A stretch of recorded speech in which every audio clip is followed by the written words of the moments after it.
আপনারা দেখছেন press 24 channel. এই বিষয়ে আজকে আমরা আলোচনা করব। আমরা আজকের এই মুক্ত আলোচনায় আমাদের সাথে আছেন সাংবাদিক সালাম ভাই, আছেন কবি সিরাজউদ্দিন, আছেন আব্দুল্লাহ খান। আমরা আজ বসেছি আমাদের এই আলোচনায়, মুক্ত আলোচনায় আমাদের ময়মনসিংহ সাহিত্য সংসদের লেখালেখির সাথে সম্পৃক্ত বা মুক্ত চিন্তার যে কেউ অংশগ্রহণ করতে পারে। আমরা আজকে বসেছি সাহিত্য সংসদের বিক্ষণের 2139তম আসরে। আমরা প্রথমে সিয়াম সাধনায় আমরা কতটুকু সঞ্চরী এ নিয়ে আলোচনা করবেন আব্দুল্লাহ খান। ধন্যবাদ। বিক্ষণে আয়োজিত 2139তম আসরে উপস্থিত আছেন বিক্ষণের আহ্বায়ক সেলিম এবং আরো সবাইকে পবিত্র রমজানের শুভেচ্ছা জানিয়ে আমি আমার কথা শুরু করছি।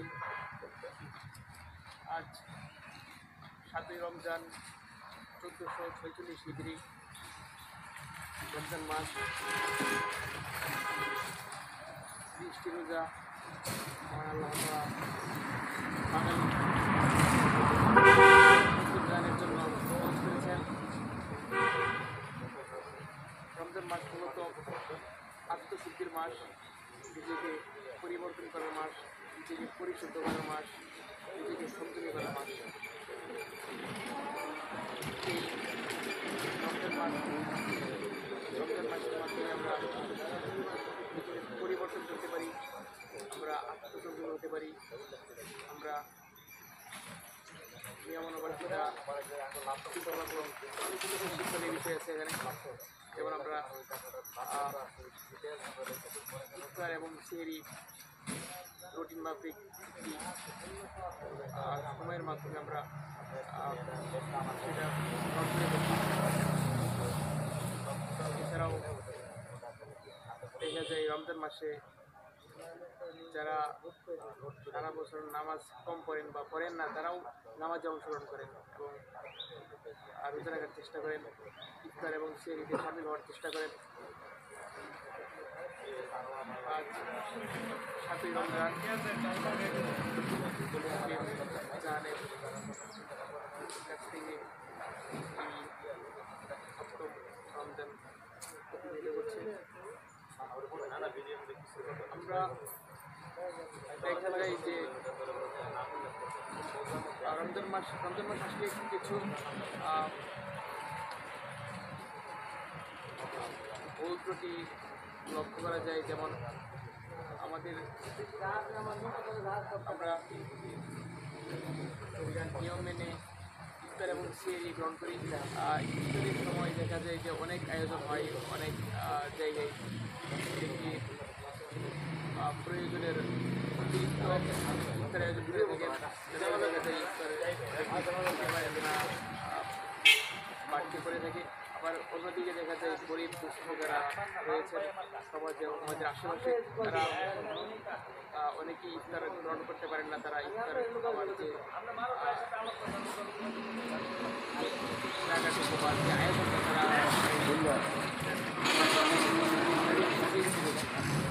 আমরা খাবার গ্রহণ করবো না। আল্লাহ তাআলা খেতেও অতিরিক্ত পরিমাণে খেতে নিষেধ করেছেন। 3 ভাগের 1 ভাগ খাবার গ্রহণ করতে বলেছেন, আরেক ভাগ পানি গ্রহণ করতে বলেছেন, আরেক ভাগ খালি রাখার জন্য বলেছেন।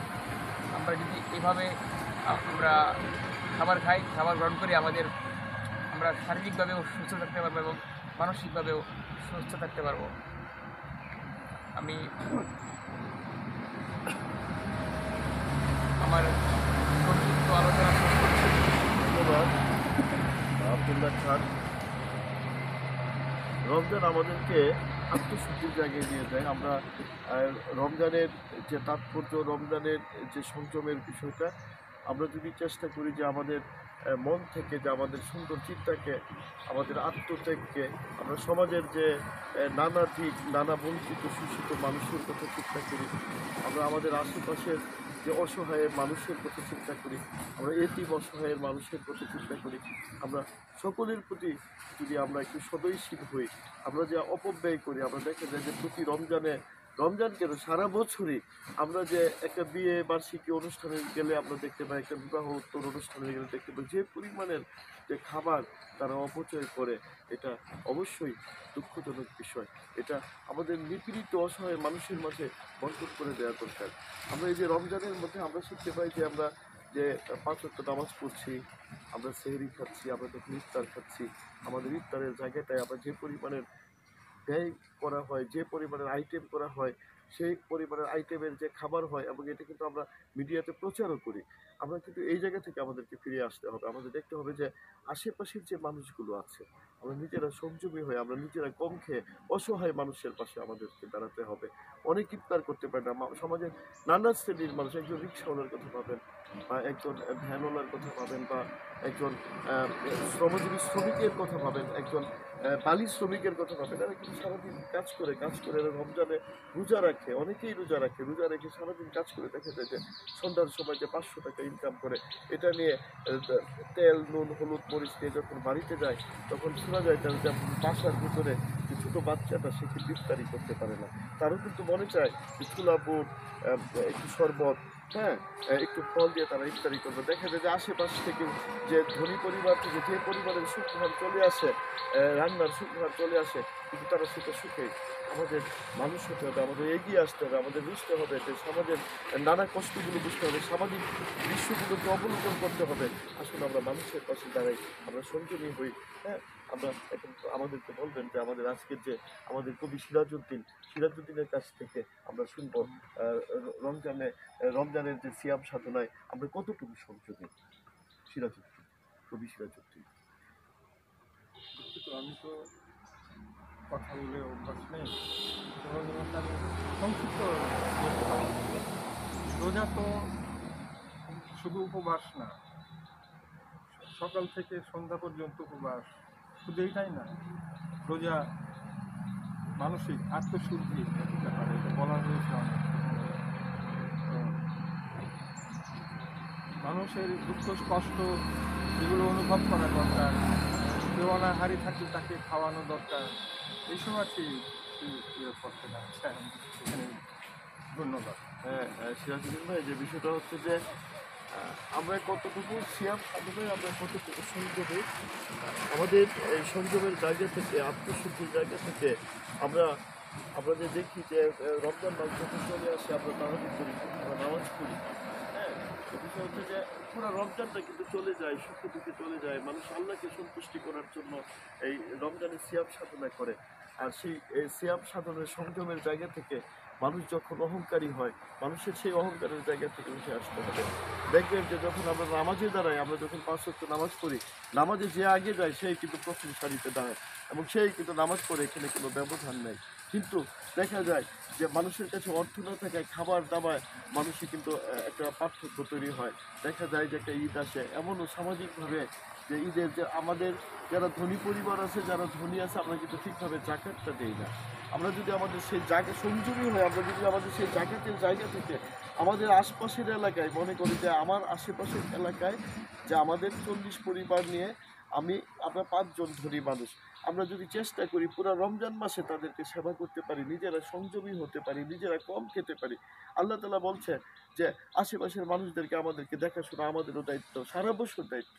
দেখা যায় যে একজন অতি অল্প মানে এতিম, অতি অল্প মানে যারা ইনকাম করে তারা চলতে পারে না, এখানে এতিম বাচ্চারা আছে, সমাজের যে অবহেলিত বাচ্চারা আছে, পথ শিশুরা আছে, সমাজের যে নানা অসঙ্গতিগুলো আছে, মানুষের মধ্যে যে বিভেদগুলো আছে, এই বিভেদগুলো কিন্তু আমরা সিয়াম সাধনায় আমরা সংযমী হয়ে কিন্তু আমরা এগিয়ে আসতে পারি। ঈদের অনেকগুলো দৃশ্য আসে, ঈদে অনেকে জামা কাপড় পায় না। হ্যাঁ, আমরা যদি আমাদের জাকাতটাকে ঠিক মতো দেই, হ্যাঁ, আমরা অসহায় মানুষের পাশে দাঁড়াই।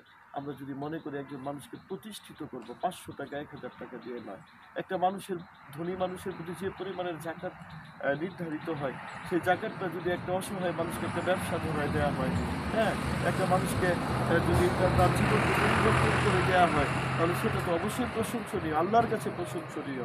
আল্লাহকে যদি প্রশংসনীয়, সৃষ্টিকর্তাকে প্রশংসনীয়, সৃষ্টিকর্তার কাছে সেটা প্রশংসাযোগ্য হয়, সৃষ্টিকর্তা তাকে হয়তো জীবনের সম্পূর্ণ মাফ করে দেয়। এরকম সামাজিকভাবেও যদি আমরা ভালো কাজ করি, সেই ভালো কাজগুলো সুন্দরী হয়ে ভালো কাজ করি, সেই ভালো কাজগুলো মানুষের চোখে ধরে, মানুষ বলে যে না অবশ্যই ভালো কাজ এগুলো হয়েছে, এবং পরবর্তী সময়ে মানুষ চিন্তা করে যে আমরা ভালো কাজে এগিয়ে আসবো। আমি যদি ভালো কাজ করি, আমার আশেপাশের মানুষ ভালো কাজ করবে, তার আশেপাশের মানুষ ভালো কাজ করবে।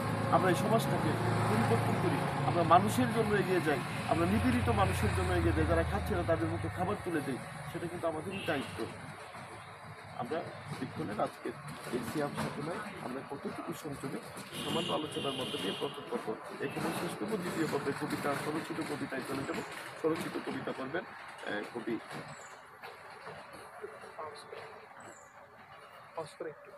বের করো কবিতা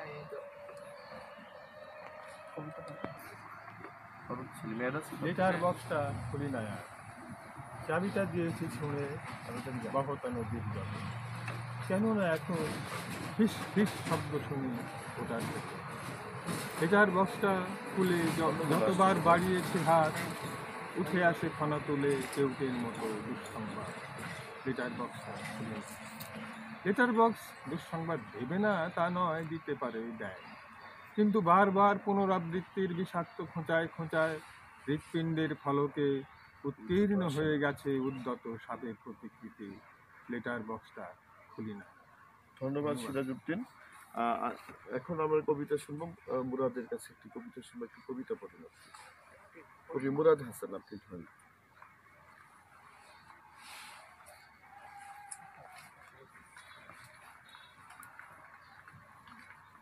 ধন্যবাদ আমাকে এই বিক্ষণ আসরের 2139তম আসরের সুযোগ দেওয়ার জন্য। এখানে উপস্থিত আজ বিক্ষণ আসরের সম্মানিত আহ্বায়ক, দীর্ঘদিন যাবৎ এই বিক্ষণ আসরে পরিচালনা করে আসছেন কবি শরৎ সেলিম। আরও উপস্থিত বিক্ষণ আসরের সম্মানিত সদস্যবৃন্দ এবং সাংবাদিকবৃন্দ। আজ বিক্ষণ আসরের বিষয় সিয়াম সাধনায় আমরা কতটুকু সঙ্গী। প্রথম পর্ব শেষে কবিতা পর্ব শুরু হচ্ছে। আমি একটি কবিতা আবৃত্তি করব।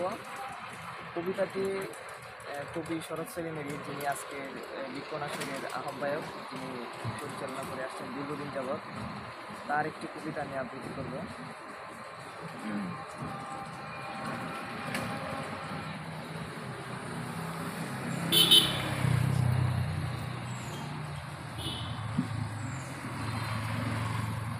বকাবকি। শরৎ সেলিম, কবি শরৎ সেলিমের একটি কবিতা। বকাবকি। বকি বকাবকি করি, সরাসরি বকি, হাতে পিঠে বকি, বুবা হই নদীর মতো সে দেখে, তাহাদের গড় পাটনায়, যেখানে রোদ জল আসে, ক্লান্ত পল্লবিত সবুজ যতনীর সৌর বাঁকা।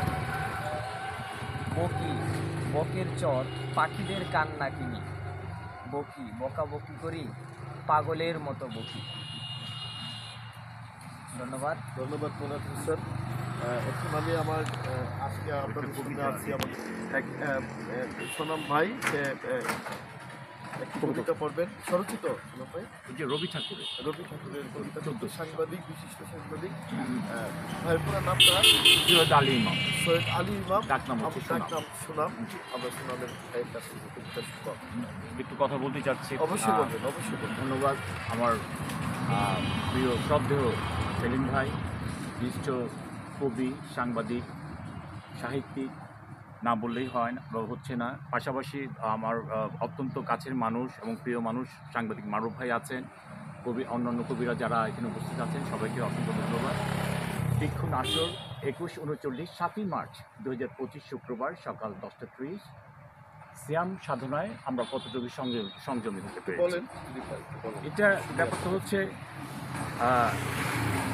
সিয়াম সাধনা মাসটা বেসিক্যালি দেখা যাচ্ছে এটা আমাদের সংযমী এবং আত্মশুদ্ধির একটি মাস।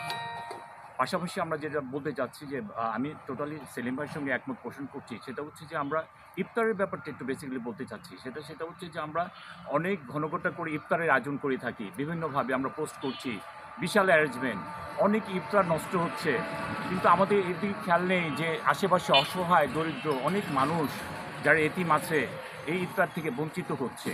আমরা তো পাশের এটা আমরা যারা সমাজে বসবাস করছি, এটা তো আমি মনে করি এটা খুবই দেখার বিষয় যে একটা মানুষ যারা রোজা রাখে বা স্যামের এই মাসটা যারা রোজা রাখছেন, তারা যাতে কোনোভাবেই এই অসহায় দুস্থ এতিম যারা আছে তাদেরকে তাদের খোঁজ খবর রাখা এবং পাশাপাশি তাদের পাশে দাঁড়ানো, হ্যাঁ, এই ব্যাপারটা আমি স্পেশালি একটু মানে বলতে চাচ্ছি।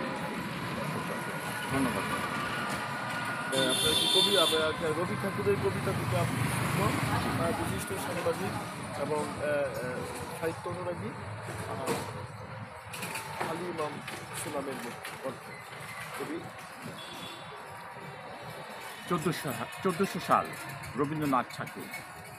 আজি হতে শত বৎস পরে কে তুমি পড়িচ্ছ বসি আমার কবিতাখানি কৌতূহল ভরে, আজি হতে শত বৎস পরে।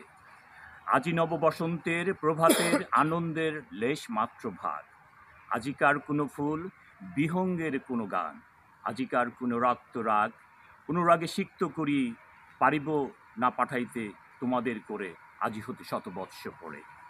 তবু তুমি একবার খুলিয়া দক্ষিণদ্বার বসি বাতায়নে, সুদূর দিগন্তে চাহি কল্পনায় অবগাহী ভেবে দেখো মনে একদিন শত বৎস আগে। চঞ্চল পুলক রাশি কোনো স্বর্গ হতে ভাসি, নিখিলের মর্মে আসি লাগে, নবীন ফাল্গুন দিন সকল বন্ধনহীন উন্মুক্ত অধি, উড়ায়ে চঞ্চল পাখা পুষ্পরেণু গন্ধ মাখা দক্ষিণ সমী, সহসা আসিয়া তরা রাঙাই দিয়েছে ধরা যৌবনের রাগে তোমাদের শত বৎস আগে। সেদিন উতলা প্রাণে হৃদয়ে মগনে গানে কবি এক জাগে, কত কথা পুষ্প প্রায় বিকশিত দুটি চায়, কত অনুরাগে একদিন শত বৎস আগে।